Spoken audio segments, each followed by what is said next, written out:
Oh, it's difficult to say. At the time I made that film, that's 50 years ago, that was a no-no in Belgium. We did literature and that kind of thing, and genre films, and still they only go creepingly to the genre film because they can't escape it. But and there are young filmmakers who do now. But at the time I did them, there were none. So in the more modern films, you got a movie called Well. I don't know. It's about that's the Dutch for the a small wolf, a wolf that's just born.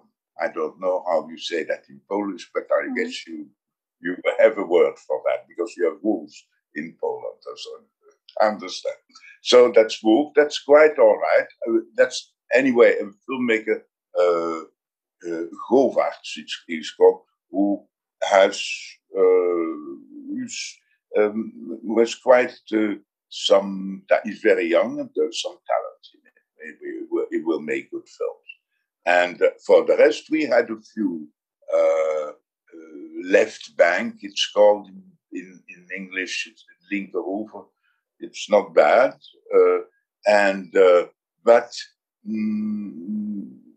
the Belgians were great, as you know, in painting. We had a lot of surrealistic painters, Magritte or Léon Spiliart, and even James Ensor did a lot of that very well-known painters, and that tradition has not been kept up. It is that I'm a lonely wolf there.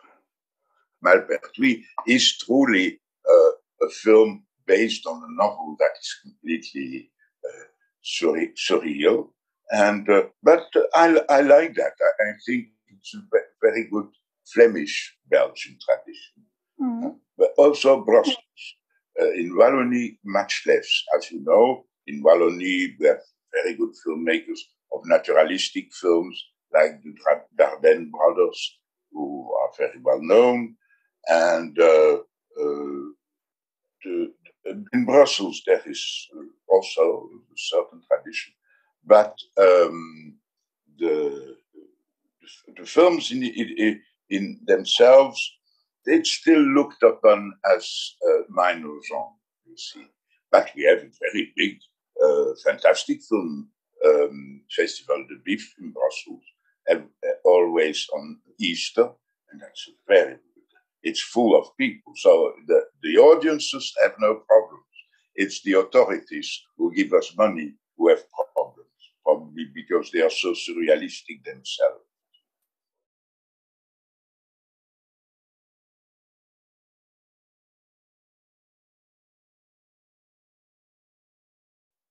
I don't know. I only approach cinema in terms that every filmmaker who is worth his salt does. It's only, and like every artist, it's the art is the solution of problems, nothing more. It doesn't come from your belly. It does come from your brain, and you like, not to compare anything, but like Leonardo da Vinci, it is always the technical problem which produces the art, not the story. A film is not made for the story, but the story is made for the film. And that's like opera. It is exactly the same, because a very bad libretto can also produce, or idiotic libretto can produce a very great opera. There are even operas of Verdi which are, La Forza del Destino, completely cuckoo libretto, and still it works. I mean, or one of his greatest operas, La Trovatore, is complete. Everybody in his time said, how can you make such old-fashioned melodrama. But Verdi had other problems, other reasons to make, and so if you make the comparison, I am not like Verdi, unfortunately, but it is Verdi wanted to make an opera in exactly in 3 acts, with each act exactly the same length, with every singer coming in turn, but on a very mathematical thing. And this story gave him the opportunity to do this experiment. It's always an experiment with the great dramaturgy. Um, uh, he's probably the best dramaturg in all history of opera, and he did that because it's always the solution of everybody who thinks differently thinks like a film critic. You know, film critics only their articles are 7, 8 about the story, and if we are very lucky, 1/8 about the cinema. And cinema is, you know, uh, it's an art born from technique completely. Well, any art is born from technique.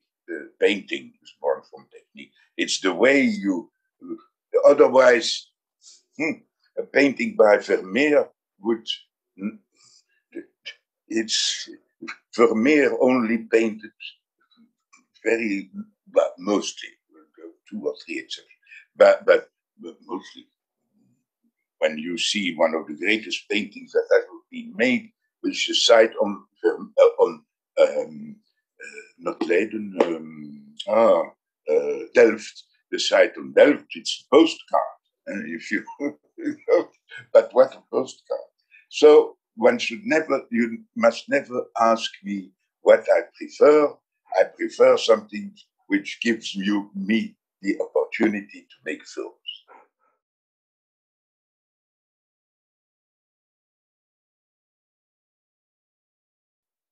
Well, first of all, I would certainly have other leads for the young couple. That is something. That there are few actors. That was because it's very cheap film made in 5 weeks. That, that's one of the technical reasons, you see. And it has nothing to do with my feelings of loneliness or it's simply because. And then you do one thing. You exaggerate the problem. So it's and then by some strange movement. Now, it becomes significant, but not because you have said, "Oh, I'm such a great artist, and I think so profoundly, and I'm in my belly, I feel the problems of the world, and I want to better the world," which is the worst of all feelings, because we all know where wanting to make the world better leads. Uh, I don't have to make a drawing about that. And it is, but who I would have certainly changed, and I had the idea, was to have for the boy Malcolm McDowell, and for the girl Sylvie Vartan. At that time, already I had Sylvie Vartan in mind, and who am I used in. I had in Malpertuis as a small part, a very famous French singer, and, but she only sang. And Malcolm McDowell, I met him. I gave him the screenplay, and when he had read it, he threw it up literally at my head, saying, "I'm not doing pornography." And then 6 months later, he was in Caligula, you know, this dreadful pseudo-erotic movie. You never must believe an actor. Never.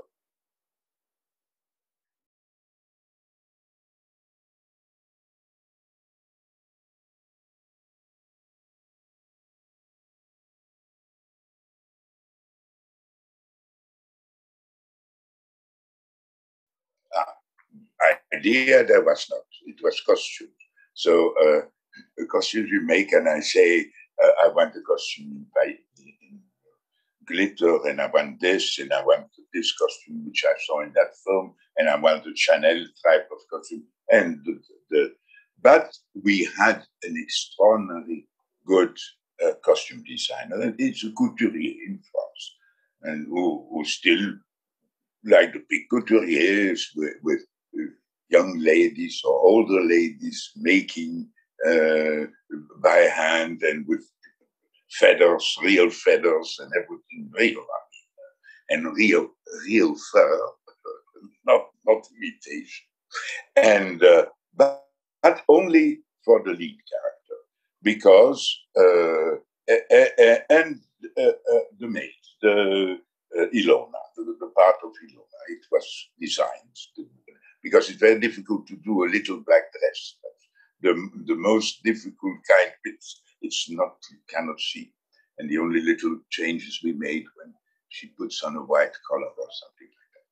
But then for Delphine Seyrig, who it's diminishing her to say she was a clothes horse, but that she was a woman who was able to wear clothes. Not every, and there are men who can't wear clothes. I mean, you have to have, and it's not the fact that they are fat or thin or whatever. It's the person. It comes through. So Delphine was a marvelous actress. She could do anything, and she was protean. She could do anything. When you see Jeanne Dillman, but with Delphine or Muriel, big, great masterpiece, she's completely different, but also because she wears the clothes very well. So we had very, very, very good designer, but no money to dress all the others. So these were off the rack clothes, but well chosen. It was a costumier who did the work. It was all right. In the 70s, there were good clothes. And I had a very good a friend of my parents long ago, who was the biggest furrier of Belgium, who did that was all first for the girl, etc. That was it. There was no idea except that Delphine should be like in a Hollywood film because she's kind of star. The part wanted to have the star, not because Delphine was a star, but because I want to make her immortal. And so immortal people are film stars. And that's what's behind it. And so she wore 1930, so it's something, and she had then something of Marlene Dietrich in her. And she went to see all Marlene Dietrich films, just an aside. And she came back to me and she said, I know how I have to go inside the hotel. It's like a film by Lubitsch, Angel. And she enters that hotel in speed. So that was, and then when she said speed, I want feathers, I said, because that gives remember, it's reminiscent of Shanghai Express, where the first appearance of is with these black cock feathers. There are, in my films, they are always very. I make films also about cinema. You see, so there are references of cinema. That's it. That's the whole thing. But the costumes were simply. I wanted to make her look glamorous, and there are two things that make, and I'm going to say something very old-fashioned, that makes women look more glamorous than anything else. It's a good key light and fabulous costumes. I mean, when you intend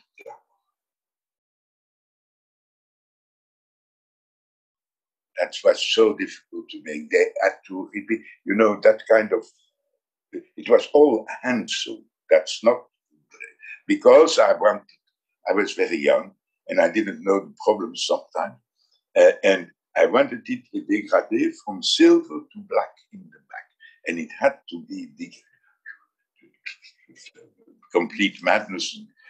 But he managed, they had to redo it 3 times. 3 times. And because it's such a weight, that costume, not to wear, because it's this, that the costume itself was very heavy. And it is soon on what they call in French a web, a toile. And it has to be, and then when they saw it, the model disappeared. So they had, it's very, very difficult to make, technically. But the effect is fabulous. That is, and it is exaggerated. It's completely mad, that kind of thing. Yeah, but it's a very spectacular dress, and I'm very angry at the wives at the time. They are no longer there, so it doesn't matter to talk badly about it. The wife, one of them took that dress and destroyed it because she was.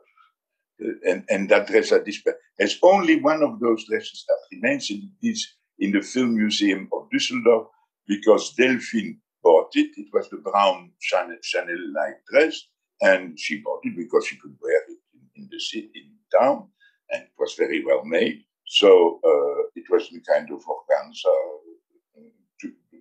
very light fabric, very, very nice.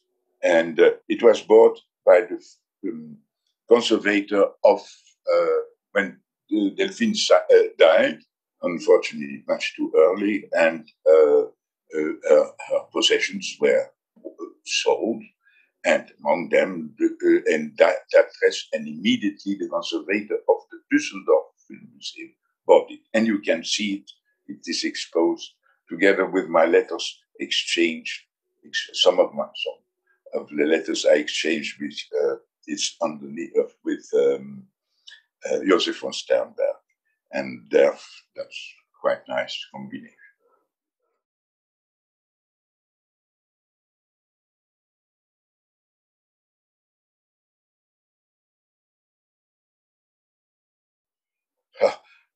Very simple. We had written the screenplay, and she was a real mother.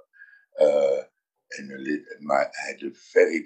I wrote it together with one of the producers, the treatment, 60 pages, and which is very interesting. But then the man who would be writing Malpertuis, the screenplay, Jean Ferry, one of the greatest screenwriters that France has ever known. He wrote for Clouseau. Jean Ferry, was, for me, in my eyes, he was right.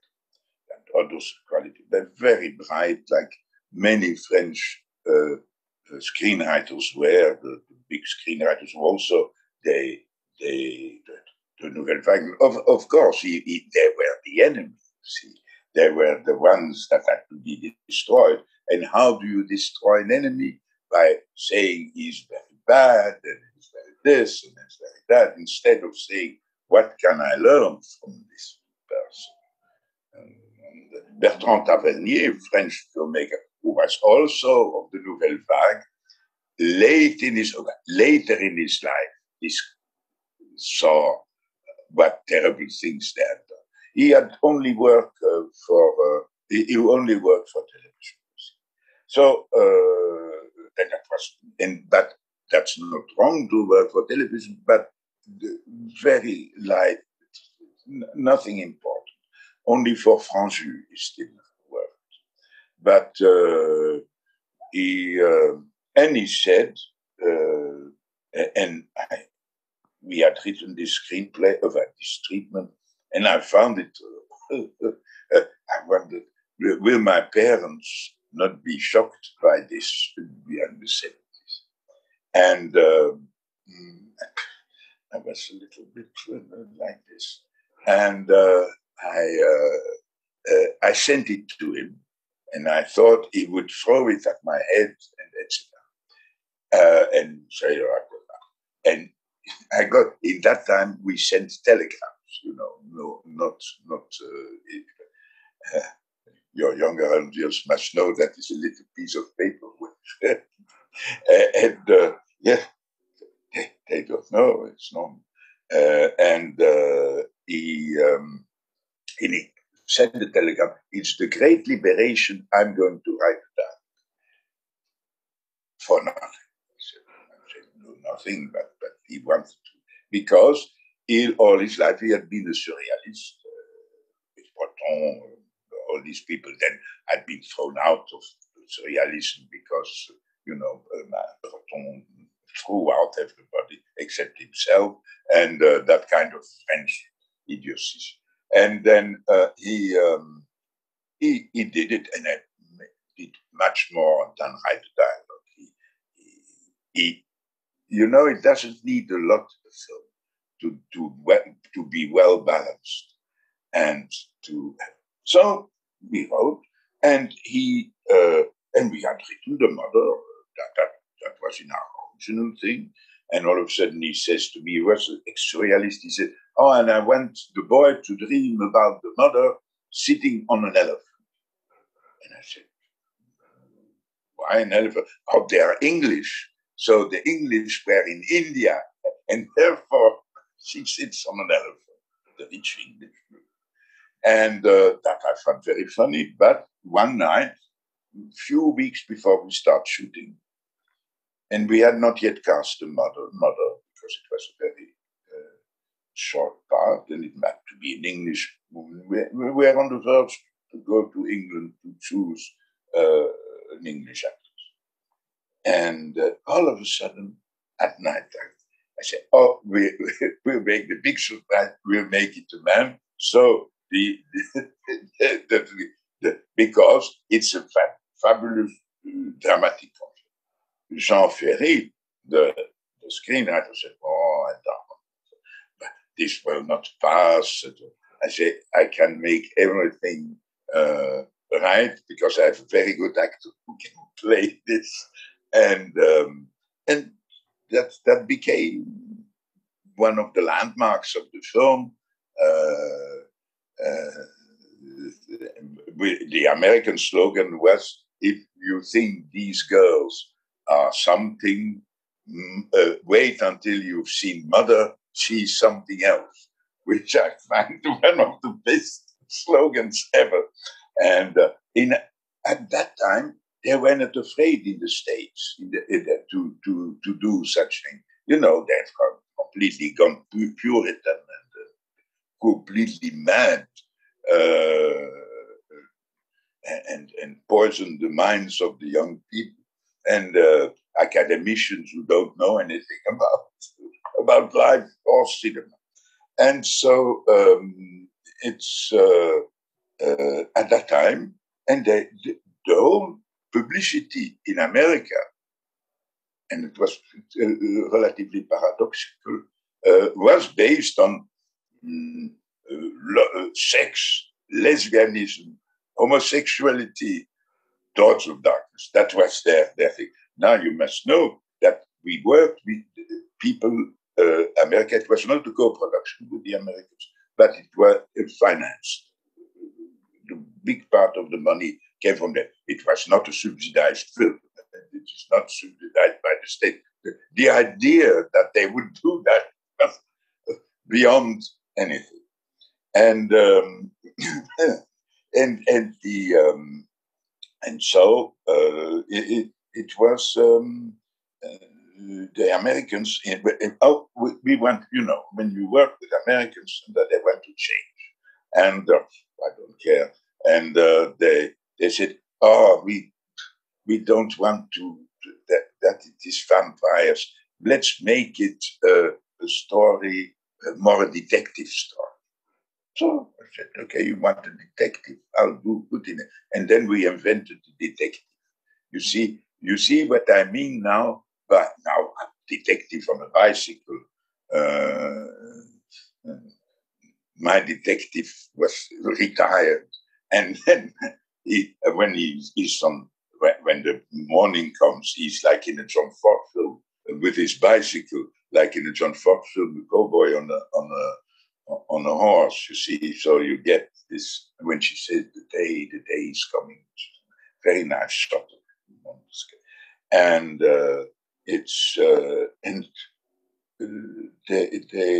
and then we wrote it in, and it didn't hurt the film because I will tell you a little story about Cecil B. DeMille, which is reported by Czeselasky, with whom he worked. You know, Cecil B. DeMille had 5 of the best screenwriters, and rightly so, because when you see the films of Cecil B. DeMille back, he was something. He was not such a nice person, but Wagner was also not a nice person. So it doesn't matter if a filmmaker is nice or not nice.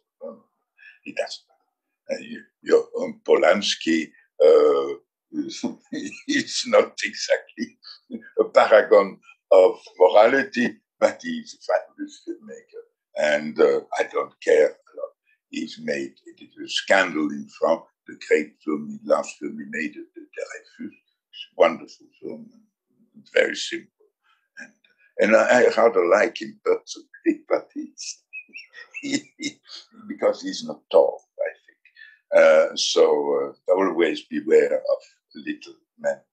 And because Napoleon was small also. No. Actually, my intention was to dub von Straatmacher, who was a filmmaker himself, one of the great actors of Holland.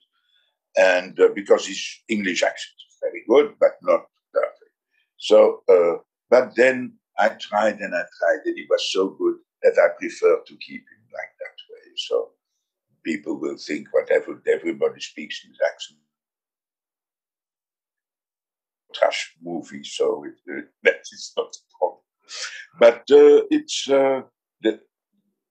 the only regret I have in the film is, and the second regret I have in the film is that the German actor who plays the concierge is all the time told me, I feel my part is not finished, my part is not finished. And I say, you know, like all filmmakers, you say, oh, we worked a lot on screenplay and you don't listen. And I regret to this day that I didn't listen, because again at night I got awake. It looks like a legend to say that, but it's true. And I said, how idiotic! It should have ended when the girls have killed the boy and he lies there like Christ, and, all these cinema things. Then you see the shot does not go yet. It begins to go to red, but it stops because you hear knock, knock, knock on the door, and you have him open the door and say, "Is he ready, madame?" So then it would have been so good. Now this story is the same. Billy Wilder told me that Billy Wilder, Erich von Stroheim, in his great masterpiece Sunset Boulevard, Erich von Stroheim fell on his knees, and they talked German, of course, and he said, please, please, let me do one scene. It will cost you nothing. It will be so quick to shoot. And what was the scene? He wanted to show the butler, the party place, Max, ironing the underwear, the slips, the petite culotte of Norma Desmond in the cellar. And Billy told me, he said, every day I kick myself that I did not shoot that scene. That is, yes, I was talking about Cecil B. DeMille. Now my mind comes back. Cecil B. DeMille, they made Read the Whirlwind. And it's a film about people going under the water, in that time, with Harry Kümel. And they had an English screenwriter who had worked for Hitchcock, and he was always drunk. And at a certain moment, DeMille said, I have not my ending, I have no ending. You idiots, you sit here along where you're being paid enormous money. And you do. And this Bennett was called the screenwriter, the Englishman, completely drunk, said, put in a scene underwater. It's underwater. The two rivals fight. Wonderful color film. And it's a color film. He said, yes, it's a bit. Well, let a red hot giant octopus arrive. And in the big silence. And one of the screenwriters, very good ones, Jesse Last, said, but it's impossible, you can't do that. CB, you can't do this really Red Octopus. No, it's, and Cecile B. DeMille answered what every filmmaker who is a filmmaker should answer. When I put a red octopus in a movie, everybody believes it. So that's, you have to be arrogant. You have to be sure.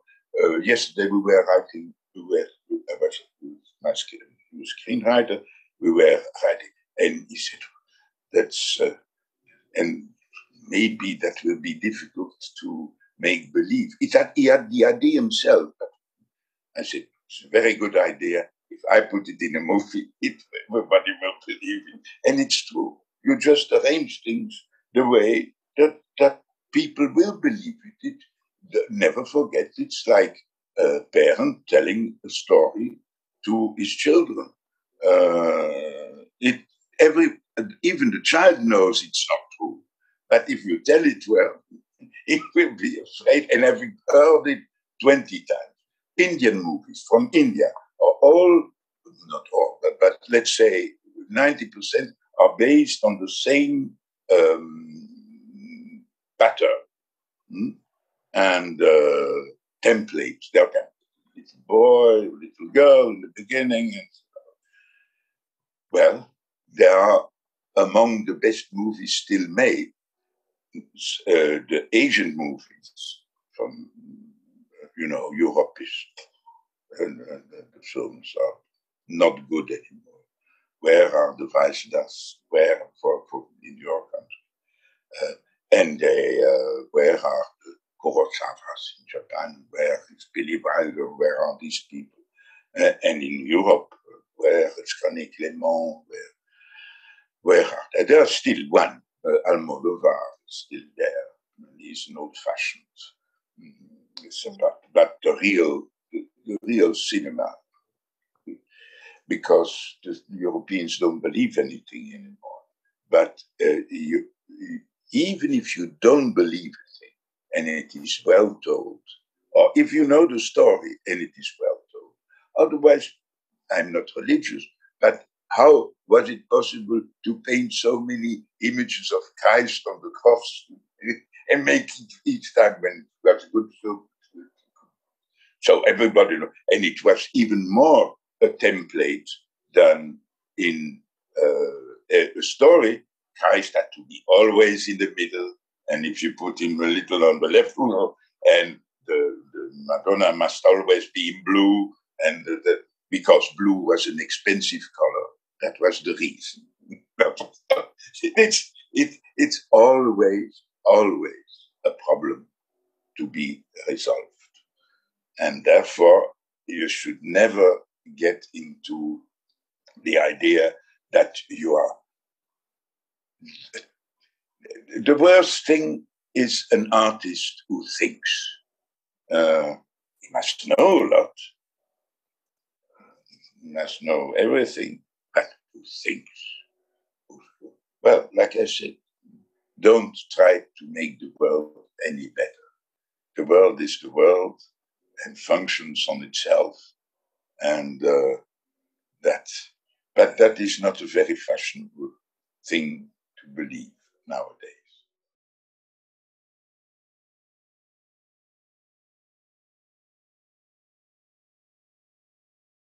Well, we had a very good contact with an American company, TriStar, not bad, whom I had many Zoom conferences like this one. And then, I don't know, TriStar didn't have, they just, the cinema has changed so much in terms of streaming and Netflix and all these things that you can't make a movie like we used to make. That is, you had a treatment, you went to Cannes, you gave the treatment to somebody, or you even, Hammer Films went with the poster that they had painted, that was sufficient. And when you had buyers and financiers who saw that, that's an idea I want to develop, and you had producers, then the film was made. Dots of Darkness, we had a very good seller. Sold the movie to 5 different countries before the film was made, on the strength of of a treatment. My first movie, I was working for television at that time, making programs about films. And I wanted to have Ingrid Toulin. She was not a very, very good Dutch actress to play. And I met Ingrid Toulin on the beach of Cannes, and we talked together, and she wanted to do the movie. It was very, very simple. You went to can you imagine nowadays something like that? And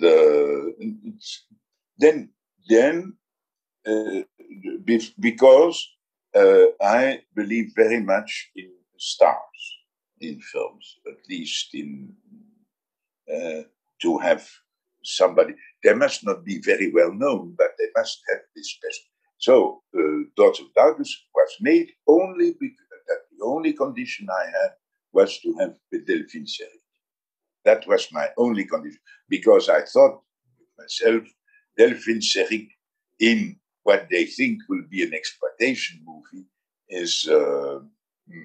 will be a nice contrast. Unfortunately, at that time, she was with Alain René, and he said, you have to do this movie to Delphine. He said, because it is like a comic strip. And he liked comic strips.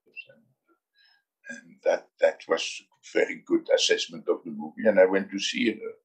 And she said, oh, yes, I find it funny. And we'll make that. And if they had all been like her, I would have had more interesting performances from other actors. But I was very pleased with the girl who played Ilona. And she was a wonderful person. And not a great actress, but she had this quality.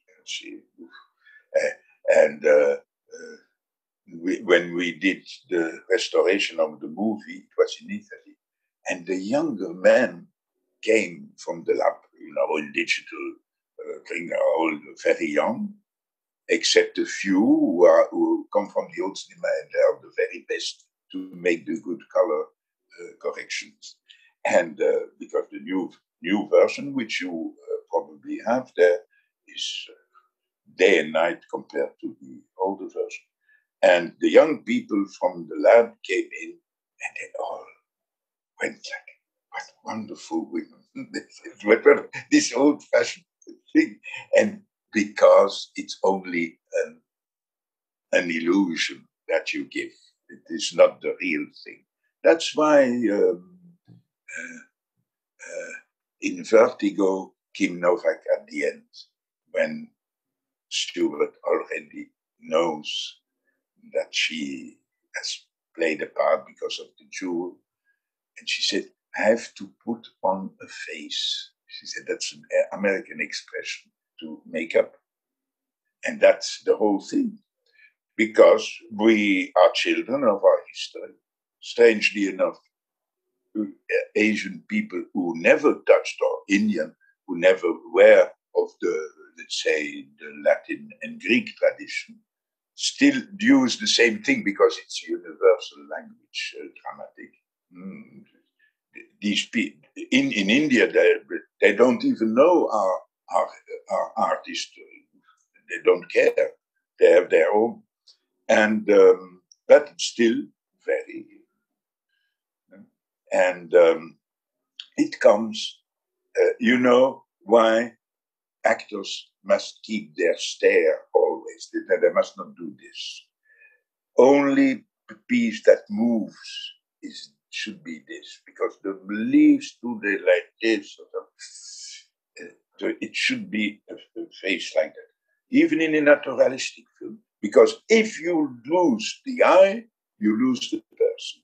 So you can use the fact that, and have you seen in the traditional film that when they have clothes, it only have clothes, because the eye must never leave. It's very difficult sometimes in a long close up, and they've told that the politicians also, that politicians are usually terrible actors, and so they stand there with their staring eyes. No, they must. If they don't believe what they are saying, well, anyway, and that is the old Greek tradition. Why is the most favorable light a 60-degree key light? Because at the climax of a play in Greece, the ancient Greece, the sun was exactly, it was 4 o'clock or something like that. It depends on the time of the year. It was always calculated, the hour, that it would be the perfect angle for the end. That is first. And second, there are 3 actors playing everybody, the women and all men, but the women and the men, everybody, they played the role. And they wore a mask like this, where only the mouth, for technical reasons, because they had to be heard on the thing, and the mask, of course, hid what person was behind it. It was only, and that's the reason why close-up is like a close-up in film. It was all technical reasons. And do you think Aeschylus or Sophocles or believe, I'm going to tell a story? No, I need to tell a story about this or that. And now, how do I do that with my 3 actors? That I give the illusion that it are 20 actors. Well, voila. And that's the whole problem. Therefore, my films look like they look. So that's the reason.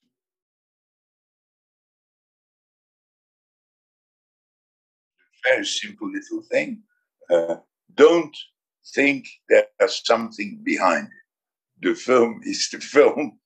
And if you enjoy it and looking at it and don't believe, if you have an emotion, which I would have difficulties of feeling in that film because it's so artificial and it's so distant. And but it is only the juxtaposition of the images which produces the emotion, like in music, and it's the music in operas, and in film, it's mostly the images and the way they put together. A bad filmmaker like François Truffaut cannot put 2 images together. For instance, one image goes that way, the other image goes that way. It's not filmmaker, and that makes the big difference. And when you will see the film, please don't say, why did you choose mother? And it's very simple. I like in my movies to have the whole rainbow of sexual feelings displayed. And in that film, the only thing that is very interesting, Bacon, the painter, Francis Bacon, said, you're born, you fuck, and you die. And that's it. And that's the best description of that film. And then you relive.